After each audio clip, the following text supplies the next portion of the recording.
ওকে, প্রিয় এইচএসসি শিক্ষার্থী বন্ধুরা, তো আজকে আমরা ন্যারেশনের একটি বিশেষ ক্লাস দিয়ে শুরু করব। যাদের আমাদের ন্যারেশন ডিরেক্ট থেকে ইনডাইরেক্ট বুঝতে সমস্যা হয়, পরিবর্তন করতে সমস্যা হয়, তাদের জন্য আজকের এই আয়োজন। তো প্রথমে আমরা জেনে নিই ন্যারেশন কি। তো এখানে বলা আছে ন্যারেশন শব্দের অর্থ হচ্ছে উক্তি।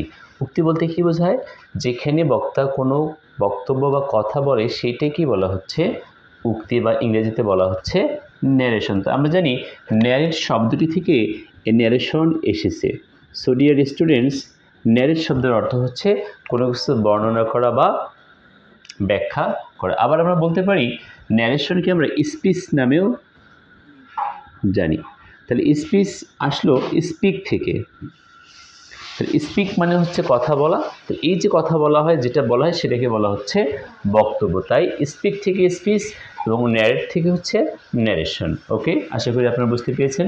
এই ন্যারেশন হচ্ছে দুই প্রকার। একটি হচ্ছে ডিরেক্ট বা ডাইরেক্ট ন্যারেশন, যেখানে বলা হচ্ছে প্রত্যক্ষ উক্তি, এবং আরেকটি হচ্ছে ইনডাইরেক্ট ন্যারেশন, পরোক্ষ উক্তি। তাহলে ডিরেক্ট ন্যারেশনটা কি?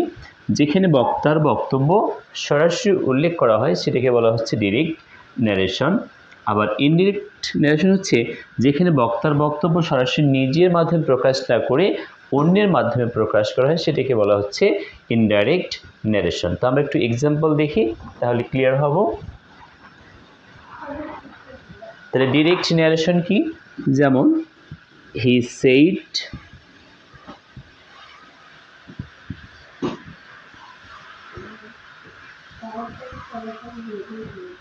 I am a student। এখানে বলা আছে যে he said to me I am a student, আমি একজন শিক্ষার্থী। তাহলে এখানে বক্তা তার বক্তব্যটাকে সরাসরি উল্লেখ করতেছে। সো এই অংশটাকে বলা হচ্ছে ডিরেক্ট ন্যারেশন। যখন আমরা এটাকে ইনডিরেক্ট ভাবে প্রকাশ করব তখন লিখতে হবে হি